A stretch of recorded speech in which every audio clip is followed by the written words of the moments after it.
decided it would be wonderful to take her up to see all the monuments and White House, etc. We went to the White House. Never done that. It's a nice tour. You get to go from the Blue Room to the Gold Room and all that stuff. And it got kind of long, and you're with about 50, 75 other people, and she got bored with the whole thing. About halfway through the tour, she looked at me and she said, "What are we doing here, Dad? We don't even like the guy." Now her grandpa taught her that. I didn't teach her to be that partisan. Ladies and gentlemen, it's an honor for me to introduce the person who's going to give you some greetings from Purcell Marian High School. He is the principal of Purcell Marian High School. He's listed here also as the director of the Purcell Marian alumni, and he is officially that. He's a wonderful guy, but we all know better. The real guy who is the director of the Purcell Marian alumni and will always be is also with us tonight, and that is Brother Lawrence Everslade. Brother, would you stand up?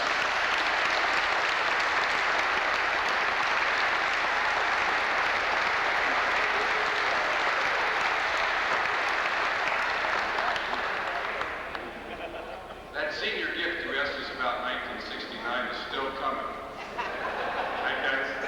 The principal and the director of the alumni is Denny Johnson. Denny?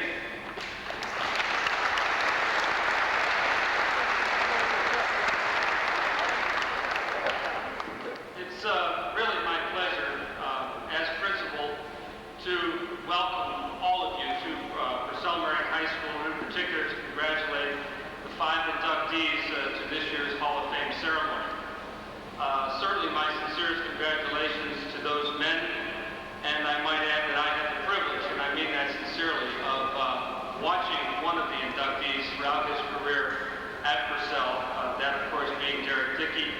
And to all 5, you must know that your presence here tonight is certainly most welcome as you become formally, if you want, the legends that you personify and will be richly deserving of the accolades that will come to you in a few minutes. But it's also important for me to thank the entire Cavalier family, if you want. Thank all of you in particular for being here this evening.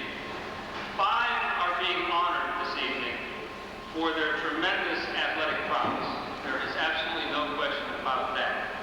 All of you, however, by virtue of graduation from Purcell, can and do bear the title Outstanding Among All. And it is again my pleasure to welcome you, and I hope the evening is truly enjoyable. Thank you.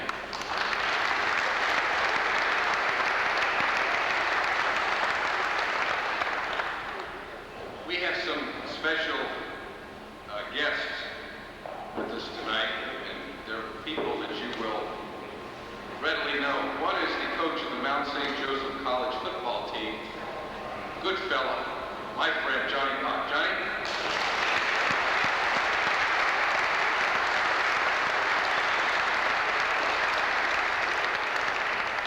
See, Coach, I don't need your vote anymore, but you're still my friend, okay? The assistant coach at Miami University is also a very good friend of mine. I used to come and watch him coach teams here at Purcell High School and watched him take a team to the state title here at Purcell. Jim Stahl. Jim, where are you?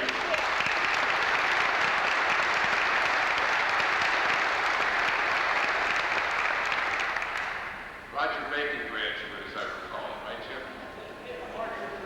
The Arts of Purcell. Former teacher and a #1 Cavalier fan, Brother Tom Pieper is here. Brother, where are you?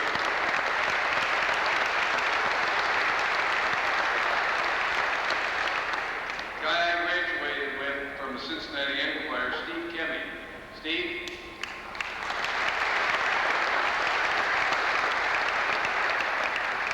Somewhere over here are all the coaches of the Purcell Marian Cavaliers. Where are you folks? Would you stand up for me, please? Back there.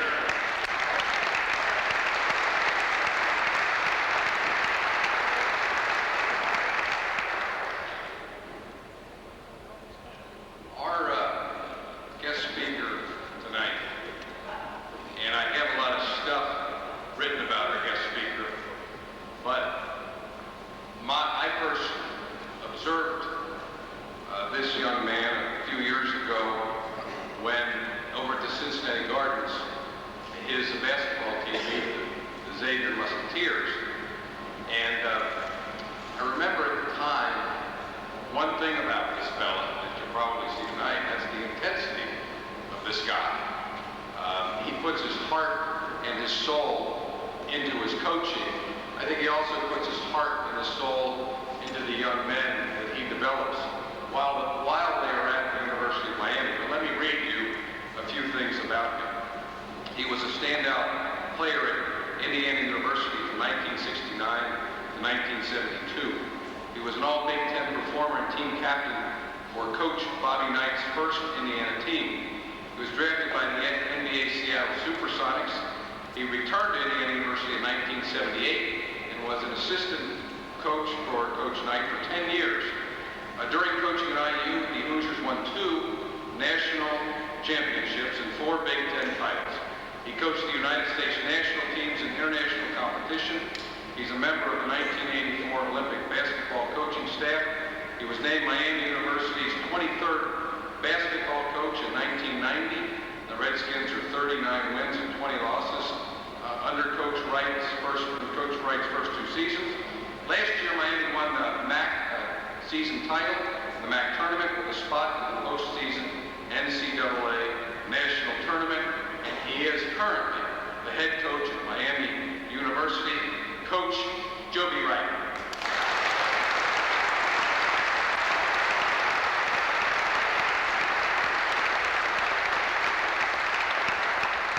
Thanks so much, Charlie. You know, I'm really honored and privileged to be a part of such a illustrious program.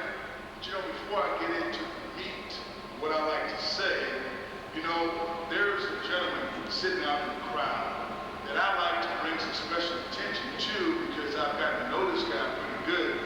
And I know you know him as being a very supportive person of Purcell, Marian, and the program here. He's done a lot for the city of Cincinnati. But I don't know if you know that this guy is a coach. That one day he was asked to coach. This is a soccer game. And I just got to give this guy recognition because he's a good friend of mine.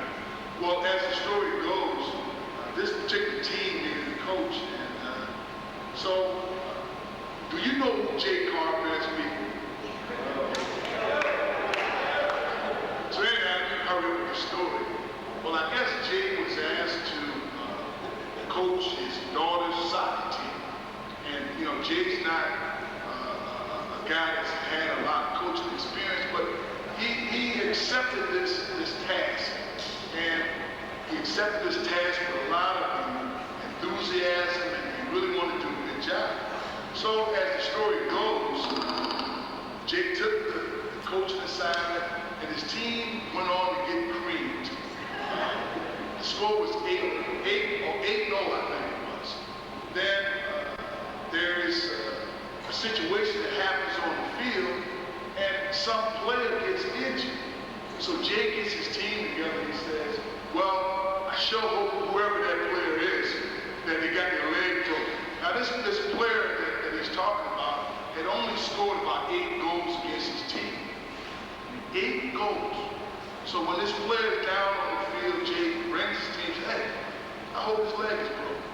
Well, Jay don't know that 2 feet away from him is this player's father. Okay? So the player's father overhears him say this, so he confronts Jay. So Jay gets into his Joe Louis stance, and you know, he's ready to knock the guy out, you know. So I guess the guy goes in his pocket and picks out some mace, and he sprays this mace in Jay's face. So they tell me Jay falls down, and you know, the ambulance has to come get him, and you know, the guy's just so upset. You know, what a sportsman. Well, Jay, I'd like to present to you the Sportsman of the Year for 1992. And Jay, I have it right up there for you to pick it up. I'd just like to show the audience what I have.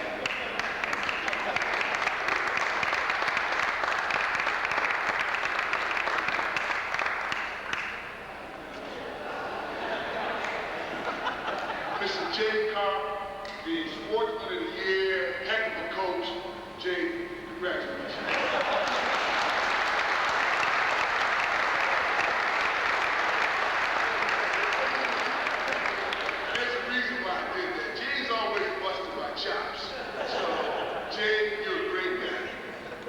you know, I feel tremendously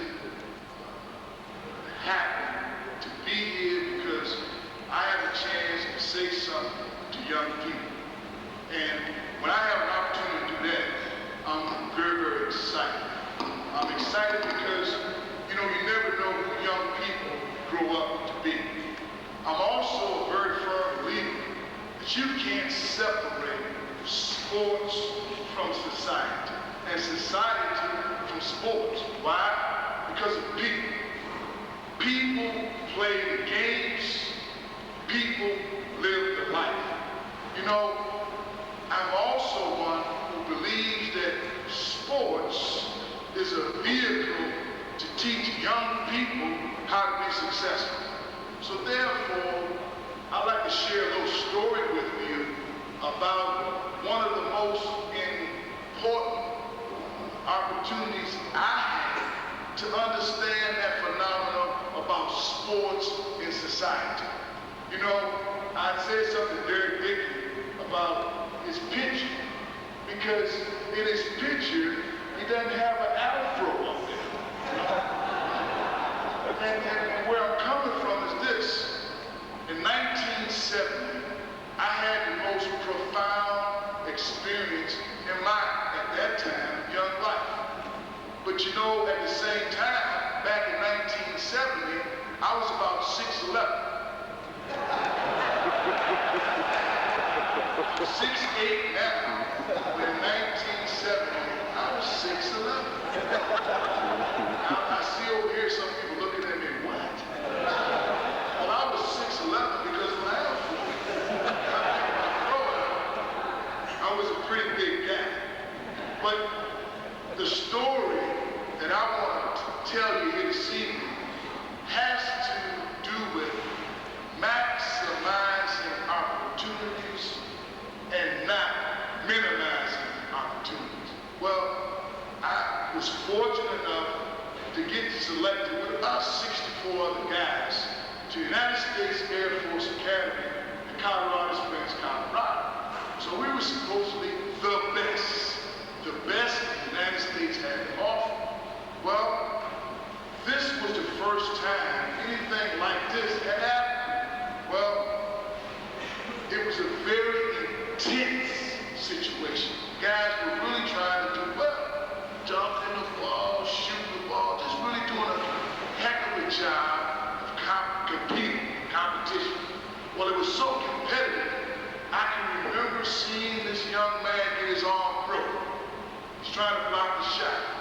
Well, it's getting close to the time that they're going to select a team to represent the United States. Okay. Well, they send for a substitute. Someone who was not among those 65 first people. I can remember, just like I'm looking out to the crowd here, this guy walking into the door to replace this injured player. Now he had his fro, came in real cool with his shoes on his back, put his shoes on, then he got to warming up. Boy, he made some nice moves and he's jumping out of the gym. And the guys that I'm sitting with, they said, wow, look at that guy. He's pretty good.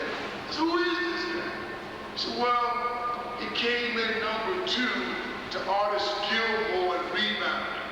I know the names don't mean a thing, but he came in number 2 in the United States and rebounding the basketball. Well, to make a long story short, I was fortunate enough to make that team. And the purpose of this team was to go around the world and play 25 games. This substitute who came in, he made that team too. Okay? We go around the world, we win 25 games, come back here, I go to school. This son led us in scoring. He doesn't go back to school. He goes to New York City, plays in the Rock. The Rock is a very famous basketball tournament. Well, somebody seen him playing in this tournament. They said, wow, look at this guy. Is he really good? He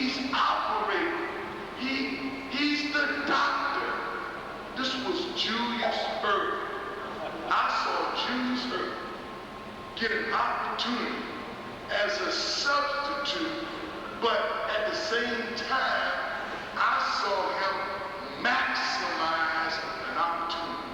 Came in, gave it his best. Now he's worth about $60 million. I'm worth about $6.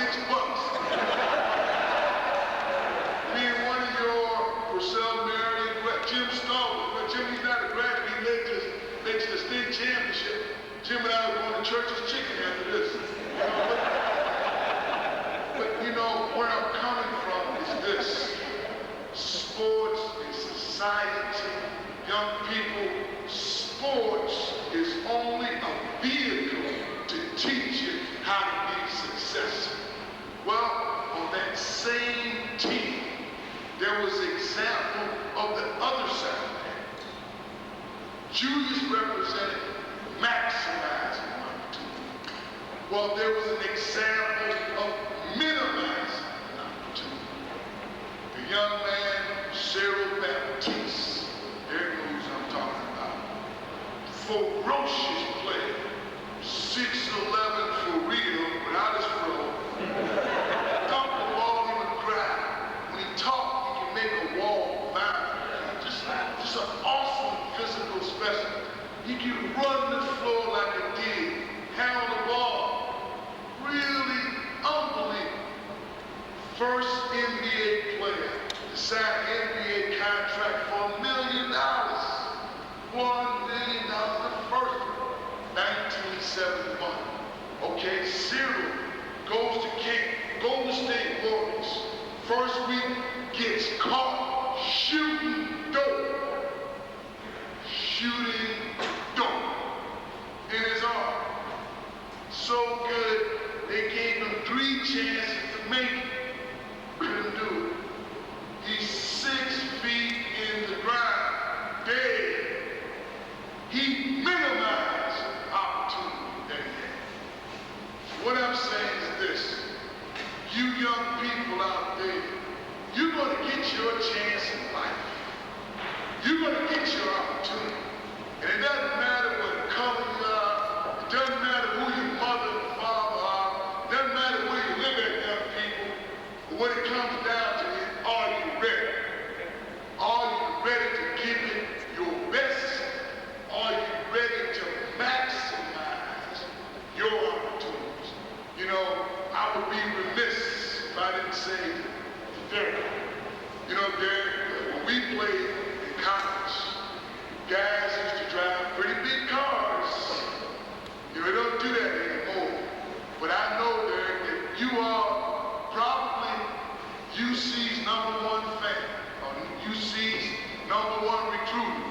I know that Coach Huggins would have liked to get that kid from over there at Old Flip Kid, but I know you be hanging in there. But you young people, strive to be the best that you can be. I tell you another thing, you young people, don't be involved with drugs. Because you know, there was a couple of young ladies that came to this table and said, "Give me coffee, cakes, and whatever, can I help you?" And I couldn't help but notice the sparkle in your eyes. You mess with dope, and it'll take that sparkle away. Matter of fact, it'll take your life away. But to the people who are being inducted tonight, what a tremendous honor. You know, I've gotten to know what Purcell Marian means. I'm extremely fortunate to have someone like Jim Starr on my staff. And I'm not saying that because his father Red is sitting out there. Red is a pretty tough guy. I'm saying that because he's done a tremendous job helping us at Miami. But I'd like to say thank you for giving me this opportunity, and congratulations to all the inductees. Thank you very much.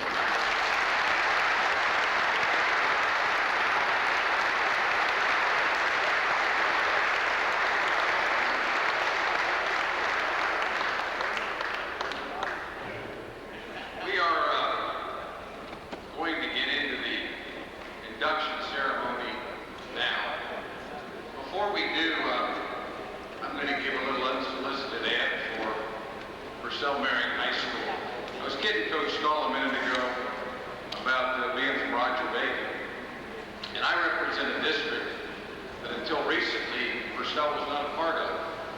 It was elders in my district, Sal's in my district, St. X High School was in my district. And I moved over to the west side of town after I got married. And people always ask me, they'd say, where do you go to high school? Where did you go to high school? On the west side of town, that's a big deal. Where did you go to high school? And I want you to know that I was always proud to say I went to Purcell High School, now Purcell Marian High School. The reason is because I always felt, and I come over here once in a while and get to talk to the kids, I always felt and feel now that there's something very special about this place. There is something warm, there's something family, there's something that we even take Roger Bacon guys like Jim Stahl in, and it's just a nice place. It's got diversity, it's got ladies now, it runs the gamut in terms of the kind of education you get. And I just, whenever I'm out on the political hustings, even then, I have always been proud and will always be proud to be a graduate of Purcell Marian High School, and I think we all should be so proud.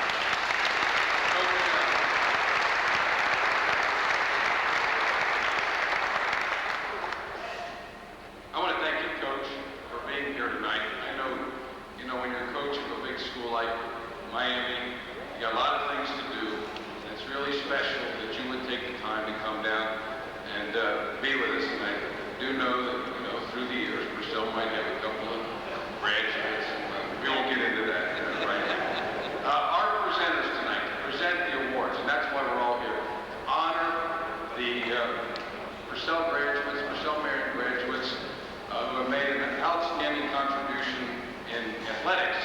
But these are all fine gentlemen in many, many ways, including their athletic contributions while they were here at Purcell. And to make our first presentation, I would like to introduce to you Mrs. Rose Kane. The late Coach Chip Kane was one of Purcell's very first coaches in the 1930s and is still considered to be one of our very best ever. Chip Kane coached and won championships in basketball, baseball, track, and football. Last year, Coach Kane was one of the first to be inducted into our Hall of Fame. And here to present one of this year's inductees to the Cavalier Athletic Hall of Fame is the coach's wife, Mrs. Rose Kane.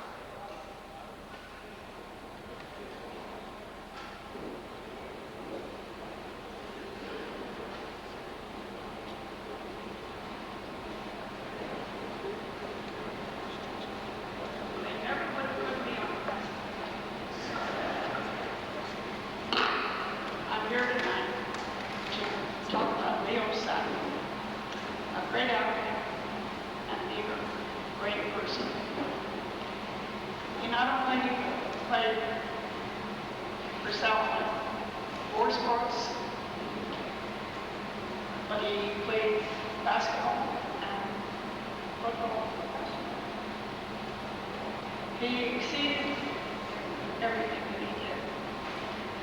He was all heart. And my dad, he was a small man, and he simply was a great leader. Leo Sack was the only Purcell player to ever be chosen in the country of basketball in all these juniors. Leo said, "This is hard for me. This brings back so many memories." Leo used his ability and his low stature because of his to outwit larger and slower men. And as a result, he was an extremely talented quarterback. Leo played 3 years of varsity basketball and football at St. And is considered one of the greatest running quarterbacks in Xavier's history. Possibly the greatest, if my memory serves.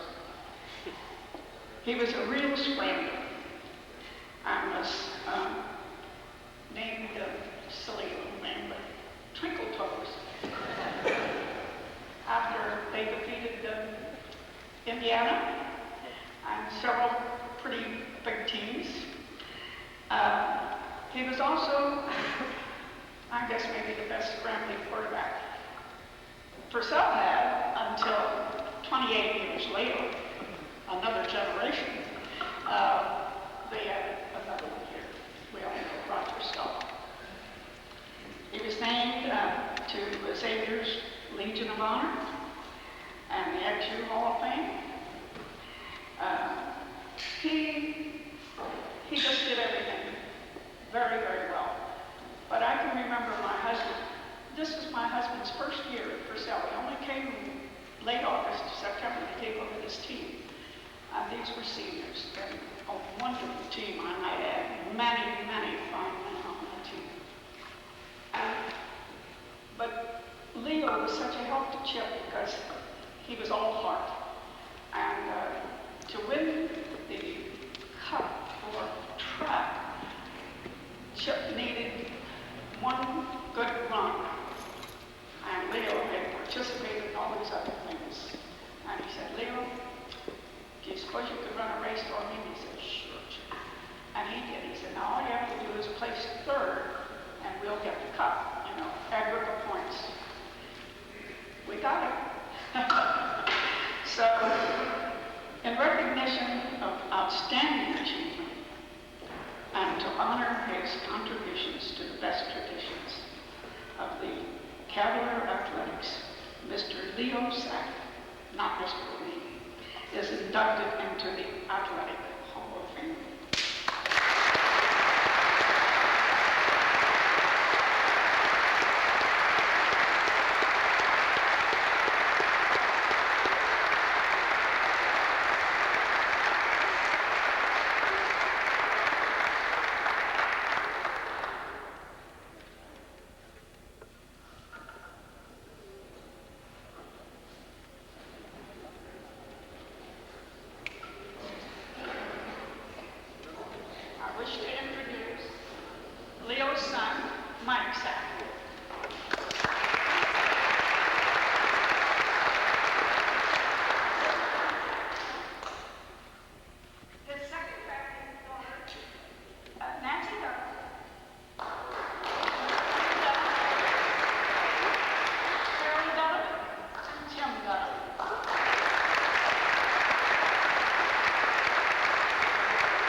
This event is the brainchild, at least in part, of a guy that I graduated from Purcell Marian High School with. You're going to hear thanks from him later, thanking you for coming, but we should thank him for getting this idea together. It's about time that Purcell recognized some outstanding people that graduated from here. Pete Andrews. Pete, would you stand?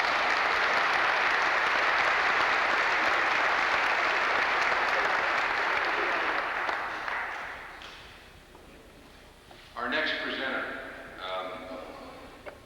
is somebody that you all know. I can still remember when I was a senior at Purcell. I was kidding about the senior gift, but I was vice president or something of the class. Fugazi and Kelsey, you guys are laughing. And he called me in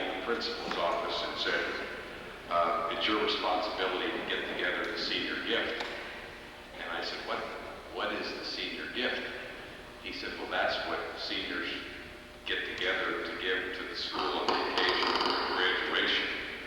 And I don't remember exactly what we got. I think we may still owe it, brother. Tradition, dedication, integrity, and service to others. These have been the guiding tenets that epitomize the life of Brother Larry Eversledge. It is hard to imagine Purcell without Brother Larry, and we are very pleased and honored again to have him with us tonight. He was inducted to the Cavalier Athletic Hall of Fame last year. Please welcome him, Brother Larry Eversledge.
Purcell.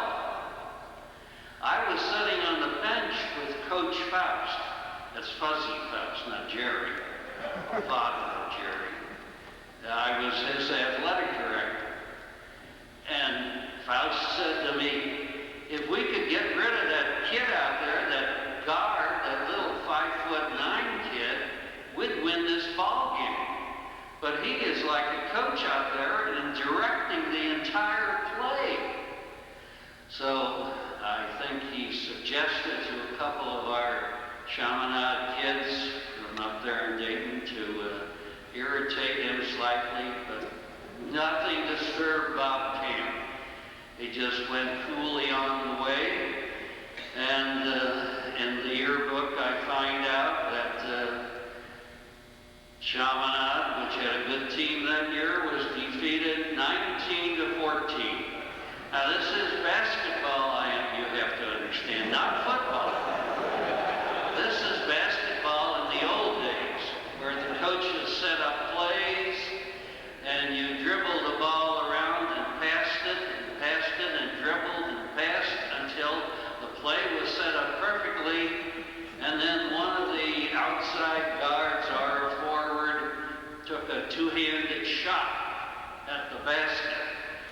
took a one-handed shot, he was out of the game right away. So that was the final score. Now 19 to 14 is a high score back in those days because there were many teams that we defeated. I'm talking about Chaminade now because I was up there then. We defeated like 12 to 6 or 14 to 8. If you scored 20 points, you probably won the game. If you scored 30, you have slaughtered the opposition. So you see, things were different then. But this little kid out there, well, he wasn't too little. He was broad and strong and sturdy and quick. And certainly, he did amaze us. In fact, Faust said to me, and I recall this truly, he said, that guy should go to college. Too bad he didn't go last year. Now, I know this further. This is again from the records. That yearbook says he was a Renaissance man. Artist, writer, this is in your booklet too. Artist, writer, athlete, student, and humorist. And so I decided to check all those items.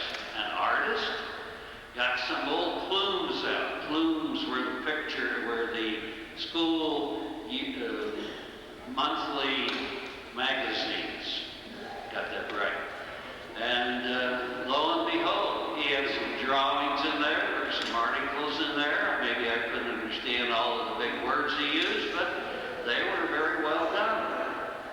So he certainly was a Renaissance man. It goes on to say that he was also an athlete. Well, we told you how. It says he was a student. Over in the main office are the records of every student who ever went to Purcell High School, all 15,000 of them. And I looked up Bob Camp. Now, he wasn't an honor student, but he had 80s and 90s galore, which meant to me that he was in the first quarter of the class. A student-athlete combination of student and athlete is a very, very rare thing, as I'm sure many of the coaches here will agree. And Mr. Camp was that. Notice I am now calling him Mr. Camp. The last word, though, that was used about him, he was a humorist.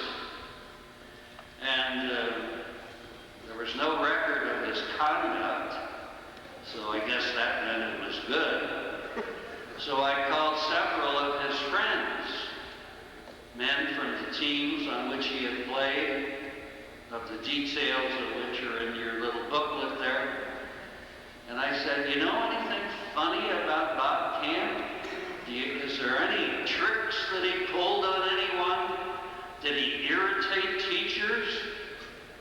And they all gave me the old blank stare or silence and said, no, he was a good guy in school. I said, he's called a humorist. Isn't there anything that he did? Not a word.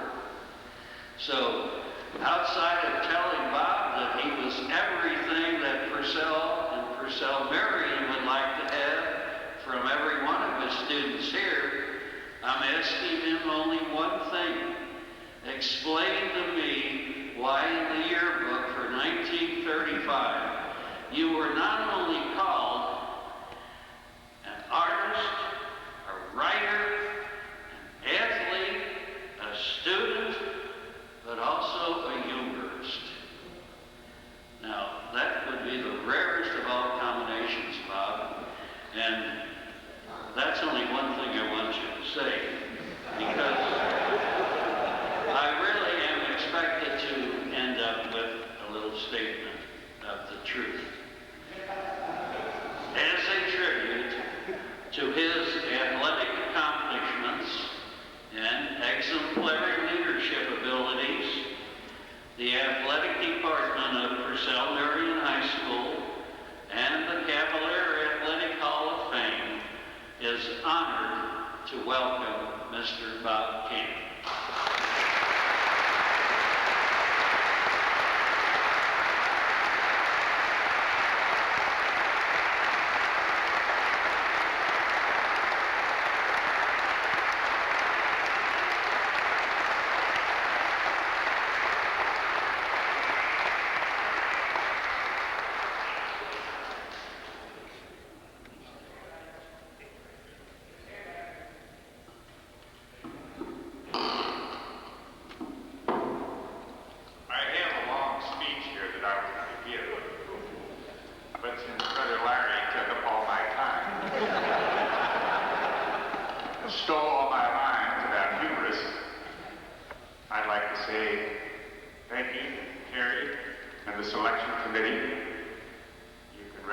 sure that I'm honored and proud to be in the Athletic Hall of Fame, Purcell Marian High School. Thank you.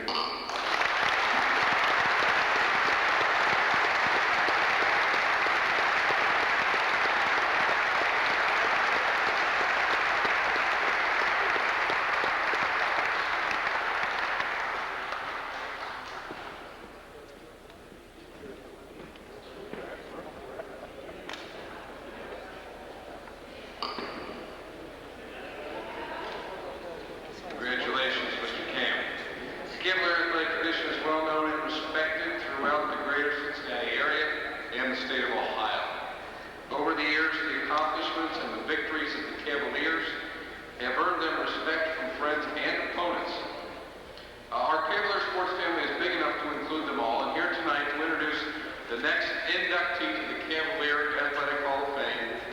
Please, no booing, he's from St. Xavier High School, class of 1940, no hissing either. Please welcome Mr. Tom O'Brien.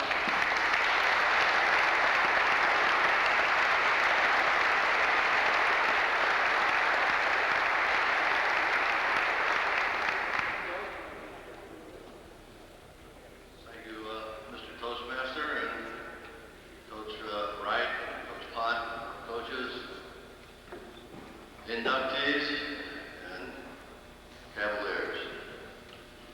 As the Congressman said, I'm from St. X High School. You know, I think I really know how that Admiral fell a week or so ago during that debate of the vice presidents. Admiral wasn't sure why he was there. But I'm here, and I'm here for one reason. I come here because Jerry Homers asked me to do it. Well, he really didn't ask me. He told me I had it from the privilege. And if you know Jerry, when Jerry tells you something to do it, you do it. We'd like to talk about Jerry here in the Hall of Fame. But Jerry's from Mount Adams. I'm from Mount Adams too. We grew up together. Jerry, very convenient for Jerry, in that he was born 1921 on Pavilion Street, in the shadow of the Immaculate Conception Church, the Church of the Steps, and Crowley Saloon. Very appropriate, and you know, Jerry would arrange something like that, I'm sure. We were there. Jerry went to Immaculata, as we called it, Immaculata, and he started his athletic career there, playing CYO football and basketball, both in the 7th and 8th grades. In 1935, he entered Purcell High School. Now, he played freshman football, and he was on the swimming team. His sophomore year, he played about 4 games of football, came down with rheumatic fever, which was very devastating, and it was a possibility that Jerry would never, well, he might not even live. He had a real rough go there. But he fought back, went to his junior year in high school. Doctors wouldn't let him play, but he prevailed on them and kept arguing, fighting with them. Finally, they gave him permission to play baseball and to swim. And he got his reserve letter there. He got his letters that year as a junior, and swimming and the baseball. His senior year, he went back to football. He was tackle on the football team. He was co-captain. Basketball season started. Jerry hadn't played basketball, but he decided he wanted to, and went out. Chip Kane was coaching at that time. Jerry, after 4 games, became a starter. And that's, you know, sort of interesting because, as we mentioned before, my brother was talking about basketball. You know, football in those days was a two-way street. You had to play both ways, offense and defense, which Jerry did. Basketball was a finesse game, not a power game as it is today. And Jerry being finesse, you know, was finesse. That's really an accomplishment for him to do that. They moved, they went into the, well, that year, the Purcell beat the three Catholic high schools at GCLA, St. X, Bacon, and Eldar, Cincinnati Eldar.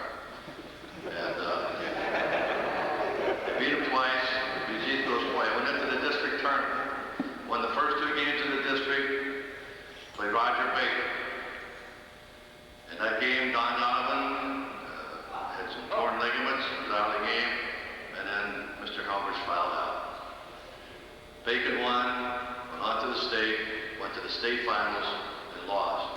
But many people think that the Purcell Cavaliers basketball team of 1935 was probably the best in the city, and maybe the best in the state.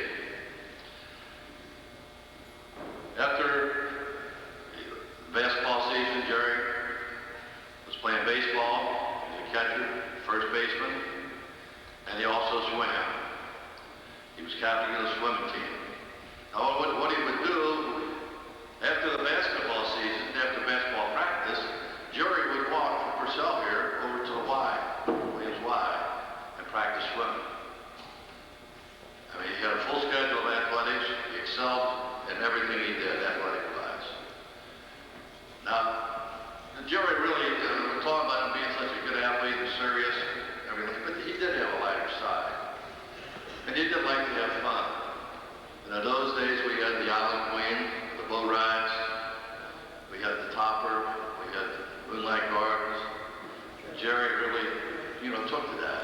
And we had some great fights, nights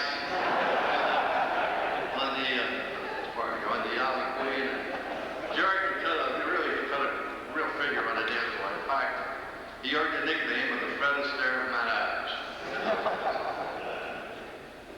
Cody Island in the summertime. Sunlight pool, Moonlight Gardens.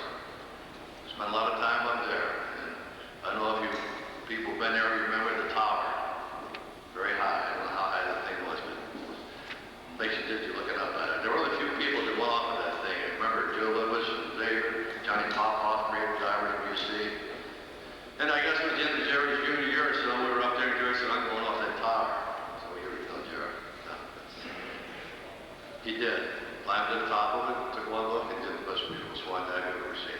When Jerry made up his mind to do something athletically, Jerry Helmers did it.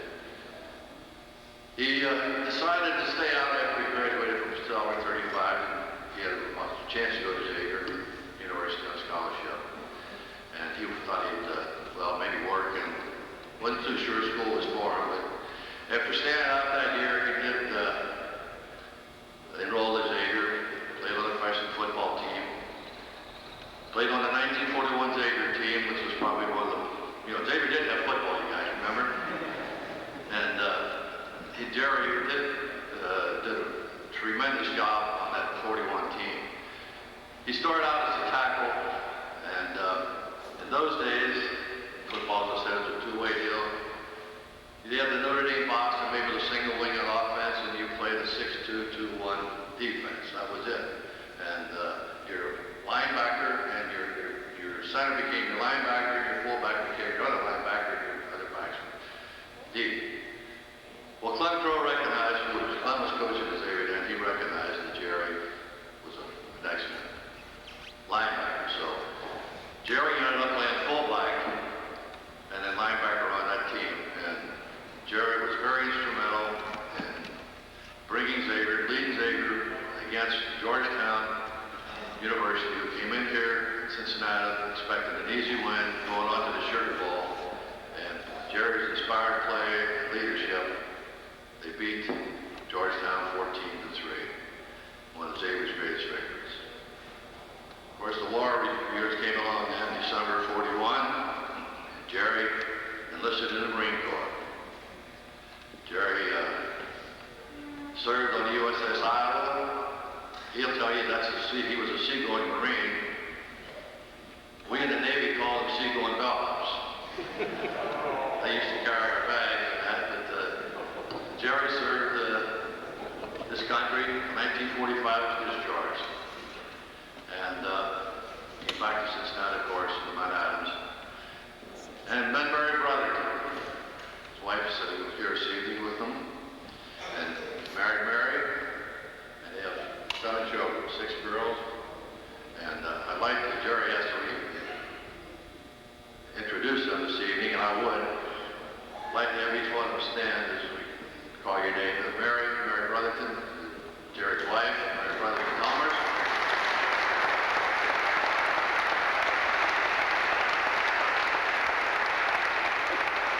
Over here we have Marian Galt and her husband, Marian.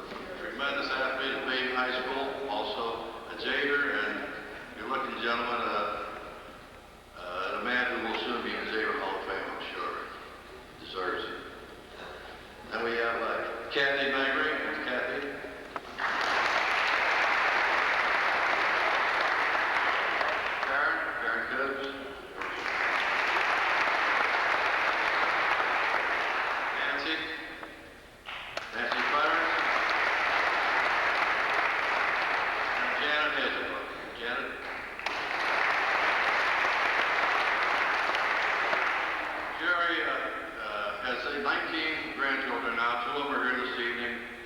There's Scott and Jeff.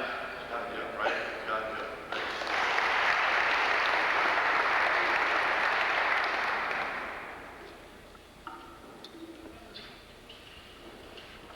We're here to talk about the Hall of Fame. Right? We have some notes on it in regard to what should be the criteria, maybe, for Hall of Fame. Your Hall of Fame will be designed really to honor former athletes of Purcell who have participated in an outstanding way in their athletic careers at the high school.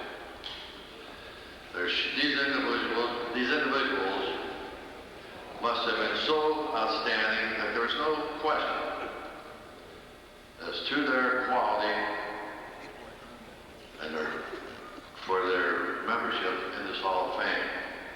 I think we mentioned briefly before, Jerry was a 4-letter athlete in his senior year, besides being a co-captain of the football team, the captain of the swimming team. Jerry also, suddenly after he graduated, has been very loyal and has led an exemplary life in Hamilton. He moved to Hamilton years ago when he went to work at Fisher 5. Raised a wonderful family, great father. He's been very active in Baden High School work where his kids went to school. He's been very active at Purcell. I don't think he's missed a reunion or you've had here. He's extremely proud of Purcell High School. Never said anything bad about it. He's always been happy about the school. And also, I think Jerry was very active in the KSC. So I think besides doing an excellent job in the athletic end of it, he also has carried out the other end of it, which I think we should judge. And he's been a very worthwhile, bright citizen. So it does give me a great pleasure to introduce you to you and ask you to welcome into your Hall of Fame Jerome C. Holmers, class of 39.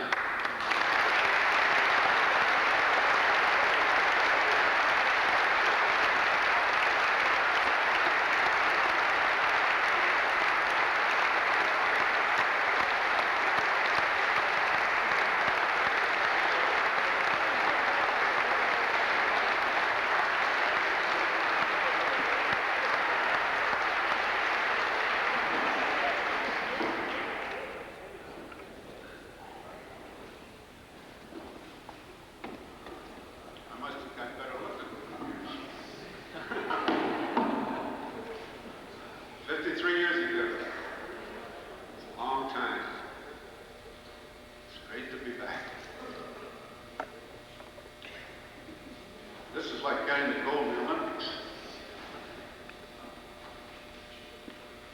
I want to thank the committee, Pete Andres, the chairman, Terry Meinke, my teammates, and the 1939 Cavalier student body.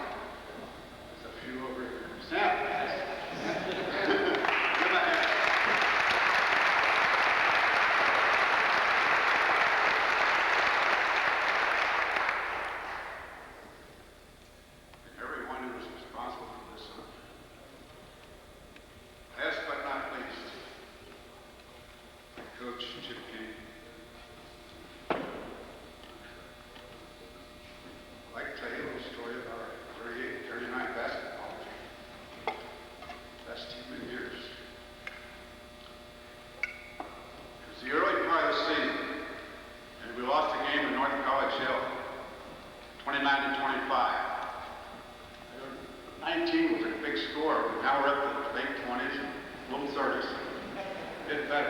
Scoring more points. Well, this team we were expected to beat. Well, after the game, the team was in the locker room with heads in our hands. To make it worse, in walked Coach Kane. The only thing he said to us, and walked out, slamming the door in our faces, was "You're a bunch of raggedy-ass redbirds." Well, that night I went home.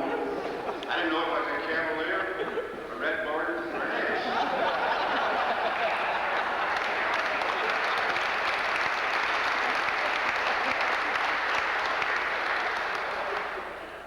Well, after this game, we started to win.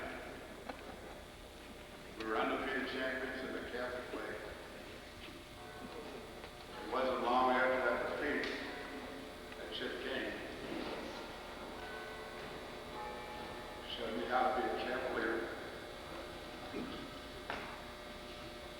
Not a red bird or an S. We ended the season with 18 wins and 3 losses. Thank you, Chip King. Class guy. Met everybody at the time. It's been great.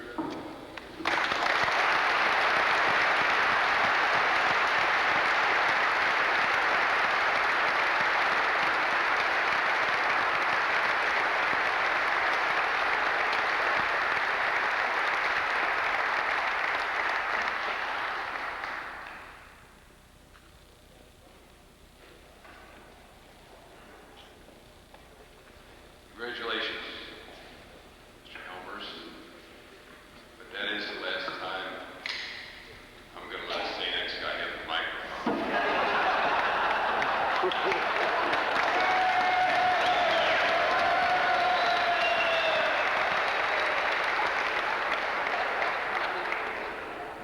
Particularly an Irishman from Mount Adams.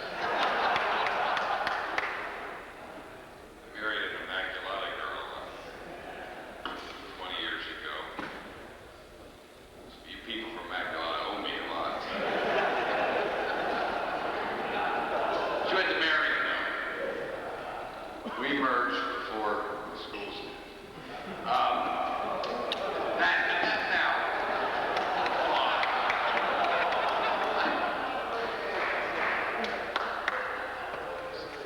class of 69 guys and those guys. We have 2 more presentations, and the first one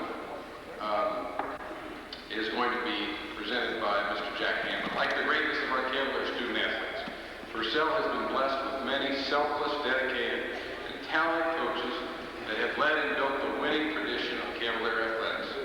In the earlier years, Purcell coaches were involved in multiple sports. Jack Hammond coached basketball, football, and baseball here at Purcell, and in 1953 won the state title in baseball. We are very pleased to welcome him back to the castle tonight, all the way from Florida, to introduce our next Hall of Fame inductee. Please welcome Mr. Jack Hammond.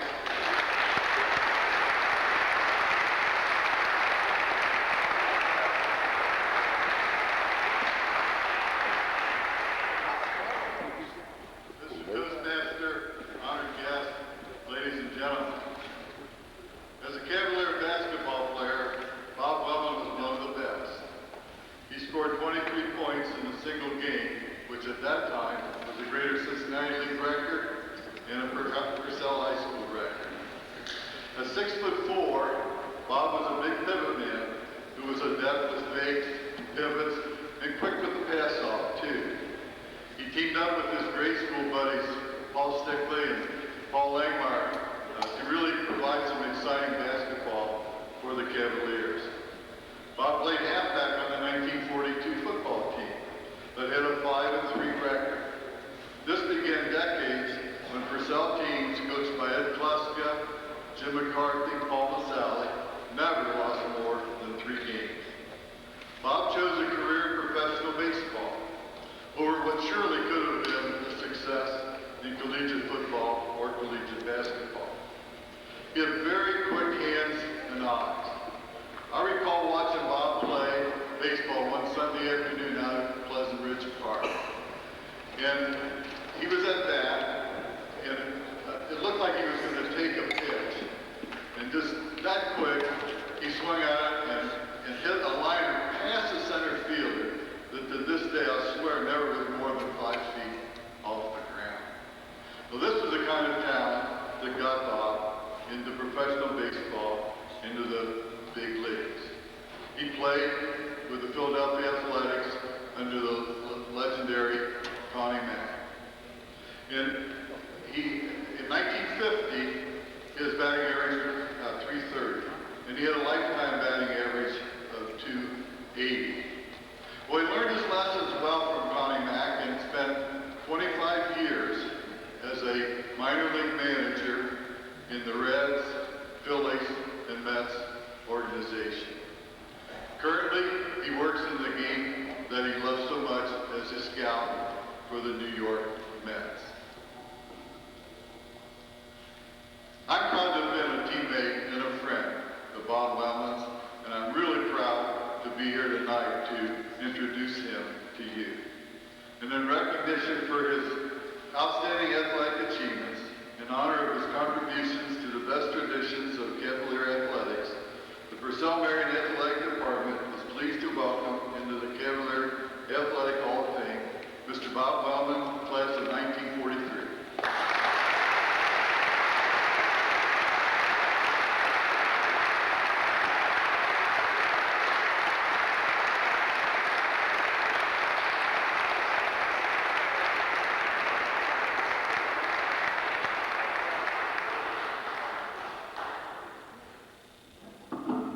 Thank you, Jack, for those kind words. I want to thank the Hall of Fame Committee. It's a great honor for me. I appreciate it very much. It's something I'll never forget. I want to thank all my teammates. I told Joe Helmers and Mike Tepe, I said, if we were as big now, we could have been in 43. You're probably right. I tell you what, my teammates had that, and one sports writer called it a big train. I said, wasn't for these guys out here, I'd have been the caboose on that train, believe me. But we had fun, we were a close-knit group, and it was really a lot of fun. I'd be remiss if I didn't call out one person in my life who really meant a lot to me, Brother Bill Schroeder. He taught me a lot of things. Maybe at 17 I didn't realize it. But as I went into managing, I sat down and I said, well, you know, what does it take to be a good manager in baseball? I said, anybody can write a lineup. You know how to bunt, what to do, and change a pitcher and that, but what does it really take to handle young people, young men? And for some reason I came back, and we had some fine teachers and coaches at Purcell in those days. But I came right back to Brother Bill. I saw a gentle, yet firm guy, just a tremendous person who always had time for you, and had understanding, patience, and he somehow knew each individual's temperament. And so I tried to put all these things together. It didn't work all the time, but it did in a lot of cases. And if it hadn't been for him, I don't think I'd been able to manage 25 years in professional ball and minor league. Thanks again for everything.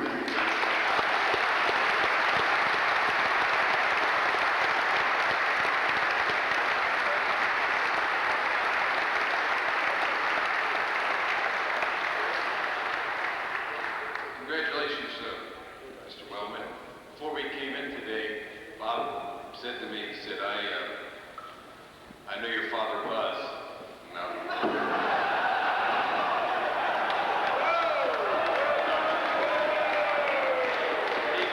He graduated about the time my dad did.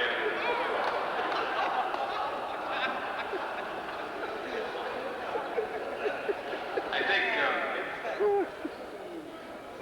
I know, he went to school with my dad, Tom, here in Purcell. The next one is, all of our honorees tonight are special, wonderful people. We all know some of them better than others. The next few couple people I know because one of them was a teacher here. One of them I graduated with here at Purcell. It's a great honor for me to introduce our next presenter. I was never much of an athlete at all while I was here at Purcell, but I knew these next two gentlemen very, very well, and they really were part and parcel and wonderful examples of the Purcell Marian family. He has coached more champions than any other, but his athletes will tell you how this man touched their lives. His influence and his care for the young men that he taught and that he coached is returned in the respect, the loyalty, and the love that his student athletes have for him.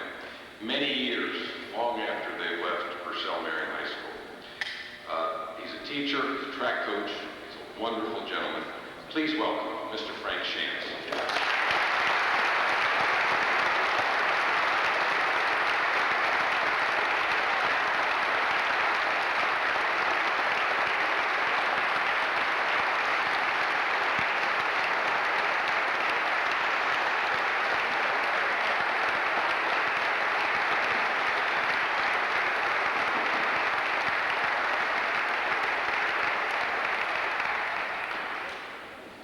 I want to thank you for that great welcome. You know, they gave me a very difficult job to do tonight. The young man that had me as a teacher and coach knows that I have never been able to complete anything in 5 minutes. It's almost an impossibility in my case. But I do want to say this. As I said here tonight, I must always say something about Purcell. And I'm going to say this, that after 44 years of teaching, 36 years of coaching track and field, football and basketball, 72 years of life, the 6 years that I spent at Purcell High School were the happiest and profitable 6 years of my career. The young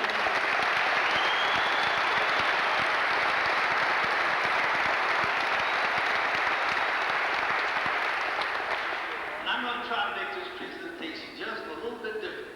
The young man that I'm going to present tonight, I think you all know that he was a great athlete in high school and in college.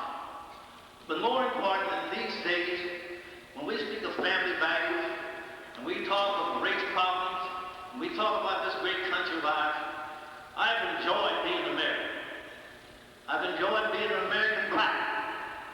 I've enjoyed every year, every moment of my life, because this is a great country. But many things are happening to our country. I got out of teaching because of that very same thing. I saw so many things changing in this great nation of ours, and I was unable to make the effect to do the things that I wanted to do. And when we talk about family values, Derek Dickey came to Purcell High School because of his family influence.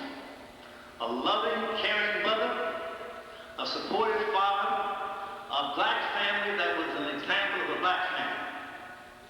So tonight, the first thing that I want to do is to introduce to you a typical, good, black family. I want Mr. and Mrs. Dickey to stand up because these people are what we in America need to have as families, in particular black families. Mr. and Mrs. Dickey.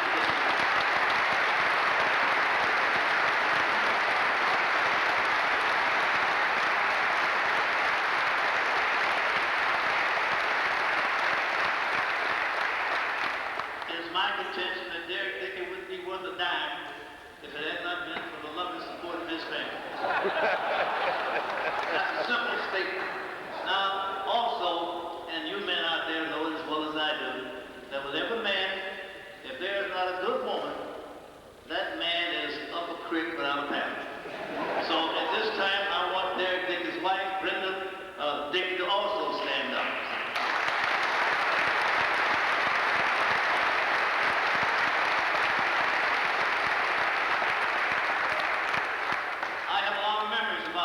High School. You ladies have to excuse me because when I taught here and coached, it was an all-boys school.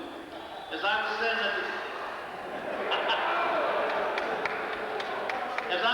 there at the table, I had the opportunity for the first time to meet Mrs. Rose King.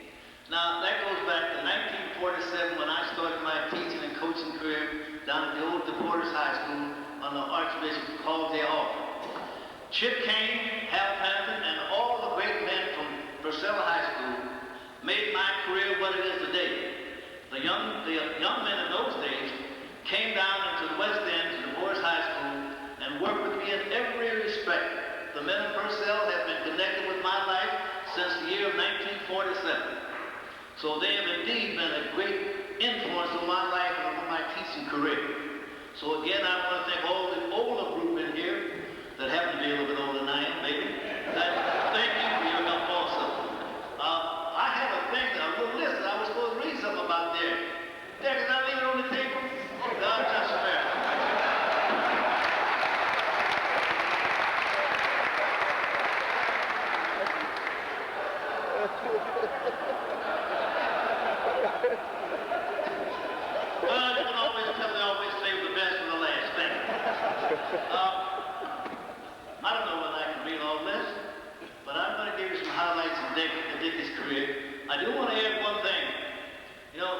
track team just never got the credit that it should have gotten. You know, for 6 years at Purcell High School, the track and field team at this school was the power of all of southwestern Ohio. We won more championships and broke more records than any other track team ever in the city of Cincinnati. Ever.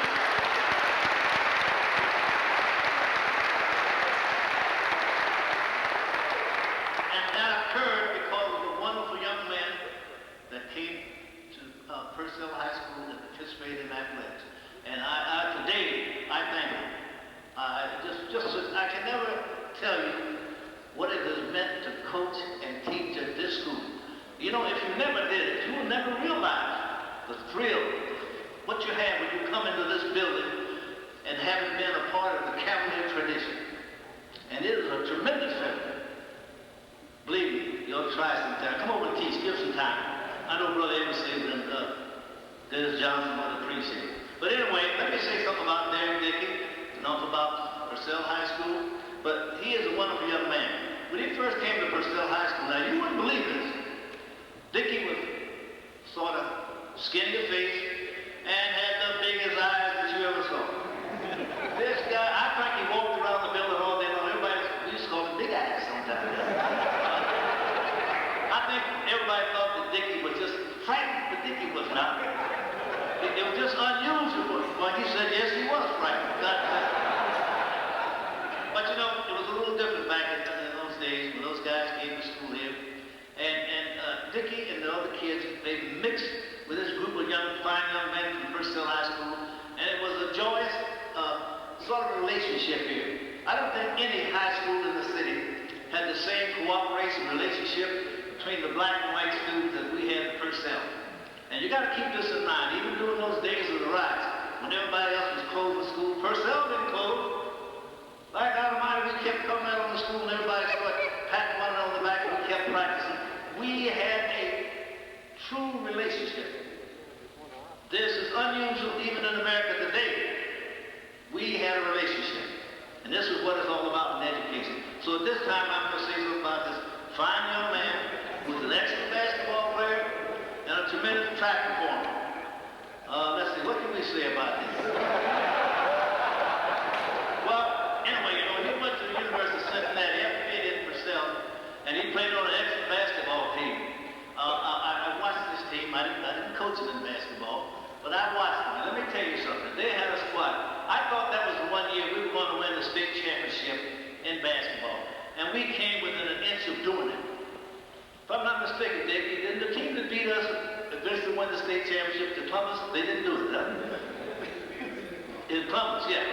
But let's put it this way. I think we had a tremendous team. So Dickie was a good high school athlete, an excellent basketball player, a tremendous track performer. He went on to the University of Cincinnati, and if you read the program, it takes some other things. I'm trying to stay as close to that 5 minutes as I can so we can get Dickie to say something. Now, you're going to have a treat tonight. See, Dickie now talks. If you've heard him on the talk shows and things, this guy used to not say 2 words. But now he is a very fluent presenter, and when he's on those sports shows, I listen to Dickie sometimes. I said, that cannot be the same guy that I go to Purcell High School. So I hope I've made it a little lighter tonight. I won't tell any of my good old jokes, but anyway, in recognition of his outstanding achievement as a high school, collegiate, and professional athlete, and in honor of his valuable contribution to the best traditions of Cavalier athletics, the Purcell Marian Athletic Department inducts him to the Cavalier Athletic Hall of Fame, Mr. Derek Dickey. May I present Mr. Dickey?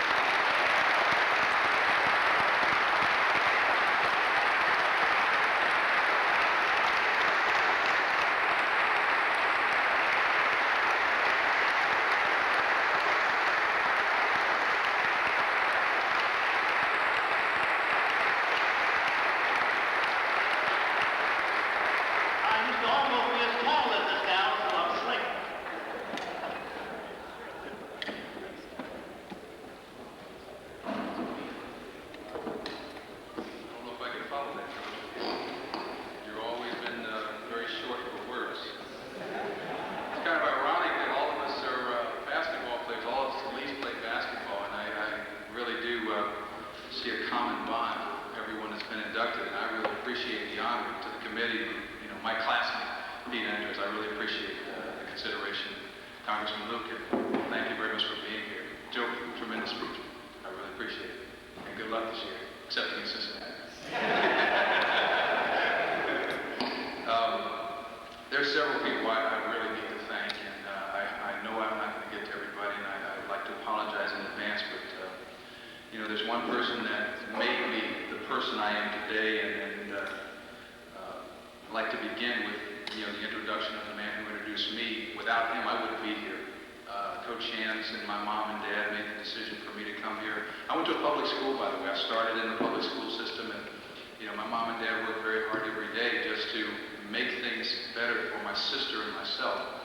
And we tried to do the best we could to be the best people, the best students. And my mom's from the old school. I had to be at home by 9 o'clock and lights out by 9:30 and all those good things. And my children hate me for it today because I still do it today. But Coach Shands is indeed, you know, one of the people that, you know, I still admire today, respect. He and his wife and his daughter were at our house for Thanksgiving dinner, and you know, Coach, you're always welcome in my life. I really appreciate you. While I was here, several people also became a major influence on my life. Dennis Johnson, who's still, you know, play racquetball together sometime. He lets me win. I appreciate that. Brother Larry, another major influence on everybody here today, and we really appreciate having you. Thanks for staying around for this. Mr. Neil Connor. Without Neil Connor, Neil was my basketball coach, and a lot of times we didn't see eye to eye about many things, and including my buddy David Luke. We went round and round and round, but Neil's the one that gave me the guidance and all the appreciation for the game of basketball and taught me the basic skills, because when I came here, a lot of people thought that I came to play basketball. People around the city believed that I was recruited to play basketball here at Cincinnati, but it was my mom and dad and Coach Shands. And I actually grew up wanting to be a professional baseball player. Basketball was not in my scheme of plans. I wanted to be a professional baseball player growing up here with the Cincinnati Reds. And once I got here, Neil saw me, Coach Shan saw me and said, "You're going in the gym." And they taught me how to play the game of basketball. You can go to any playground in the country and, you know, shoot a ball and dribble a ball, but unless you learn how to play as a team and be a part of a family, which is what we are here, you really have nothing. And that's one of the gifts that I was given here at Purcell High School. You know, there was a very funny story, and Coach was right about my being shy when I came to Purcell High School.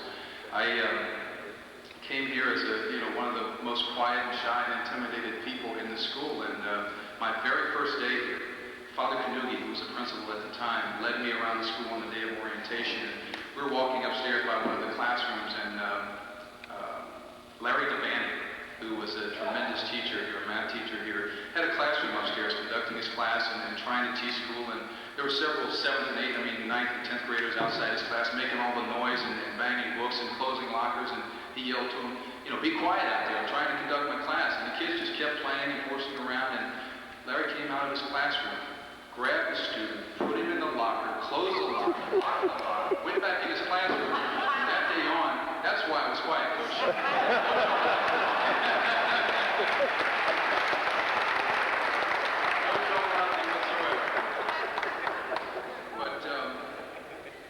Without that situation, without Neil Connor, without, you know, the brothers here, and without my friends, all the class of '69, you guys are great, and I really appreciate everybody being here. Without all of you, we really wouldn't have very much. You know, we are indeed a family, and I really appreciate that. And, you know, basketball was my first love, but, you know, my parents are the very reason why I started playing basketball. When I was growing up, as I said, I wanted to be a professional baseball player.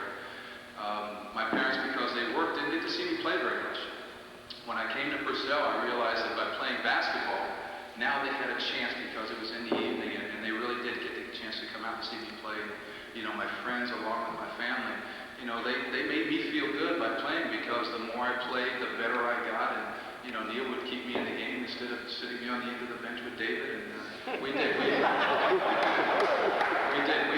had a lot of fun. But as I said, I wanted to play baseball, and I wanted to try to do all the sports, but I always looked up to a lot of people growing up. I looked up to the Cincinnati Reds. I looked up to the Cleveland Browns, who we got in this area, not the Bengals. And, even, a lot of the other athletes around the area, Oscar Robertson, the Cincinnati Royals, but still there are two people in my life that are my real heroes, and that's my mom and dad. I mean, that's the truth. I enjoy sports, I enjoy athletics, I enjoy business, but, you always have to have the respect and the love of somebody, and without those two people, I, literally wouldn't be here, but without their guidance, mom and dad, thanks. I love you guys.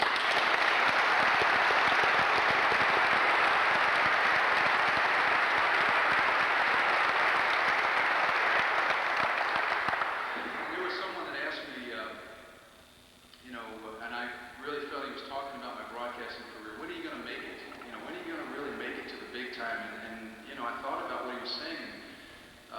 Broadcasting is great, and when I sell Mercedes-Benz automobiles, the radio shows, all that stuff is great. But when I was asked the big time, what to me really is the big time? The big time to me is when I'm actually acknowledged and recognized by my friends and family. I really want to thank everybody. Appreciate it.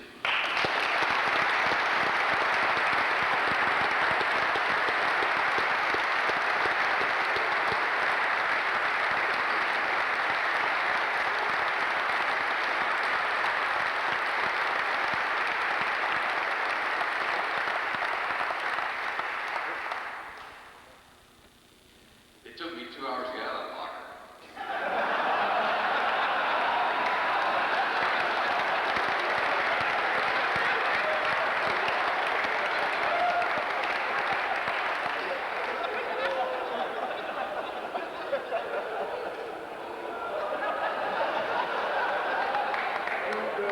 It's funny that it happened. I'd like to thank Frank Shantz for the SWATs in 1967. There are those scars. We did have a different kind of discipline code in 1967, didn't we, Coach? Derek. I think everybody in the class of '69 in that era has followed and watched Derek's career with a great deal of pride, and it's just been a real treat for all of us. 17 for 21, as I recall it, in the National Basketball Association Championship playoff from the field when Golden State won the NBA title.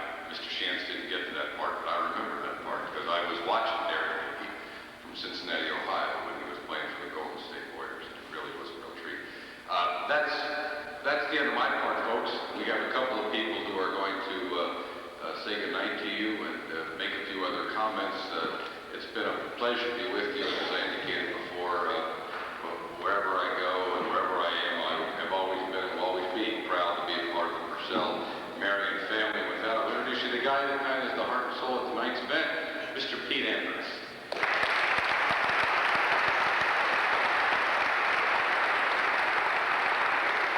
Thank you.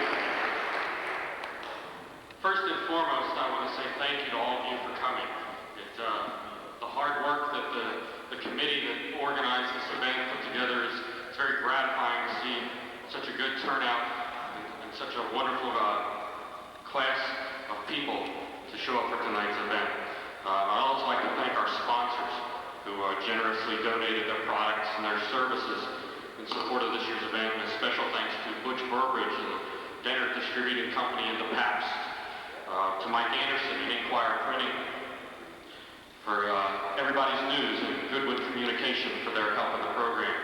A special thanks to the Purcell Alumni Association and to the Cavalier basketball players and cheerleaders who helped serve tonight's meal. I'd also like to thank Mr. Pat McHenrick at Executive Studios for his services. A big measure of support came from those advertisers whose ads appear in the program. So while you're reading that program and find out what Brother Larry didn't read, you can pay attention to this evening's sponsors. A big thanks to each of them. As I mentioned earlier, the men and women that work with me on the Cavalier Sports Stag Committee and the Hall of Fame induction ceremonies, we put about a year's time into it, and I appreciate their help. But above all else, I want to express my appreciation to 5 of the best Cavaliers in the history of the school. To Mr. Camp, Mr. Wellman, Mr. Helmers, Mr. Dickey, family of Mr. Leo Sack, for giving us a proud tradition at Purcell and for letting us share with you in the glory of these bold Cavaliers. Finally, a thanks to my friend, classmate Mr. Charlie Lucan, did a wonderful job behind the scenes tonight. In the history of Purcell High School, and now Purcell Marian, only 5 men have served as athletic director. They have all been very talented, extremely dedicated, and colorful individuals. None is more colorful than our current athletic director, Purcell Marian's own Mr. Terry Meinke.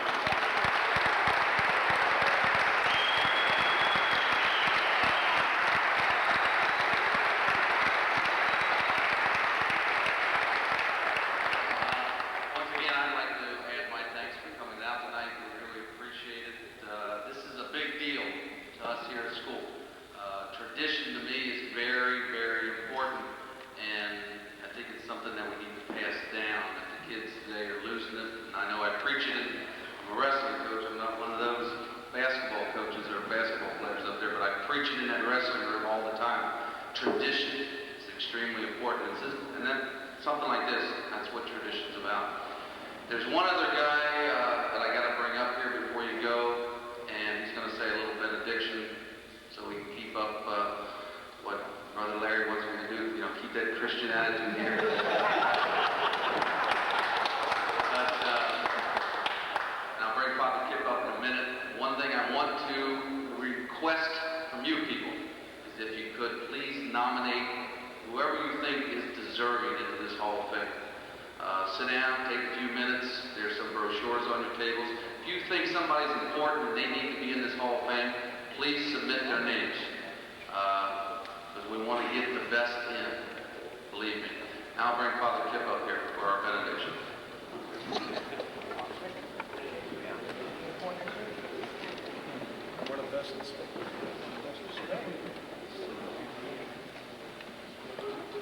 Mr. Mikey gave time limits for other people. He knows he stood over there. He's up here for me, so I have to keep in mind. Let us just pause where we are and we pray. In the name of the Father, and the Son, and the Holy Spirit, amen.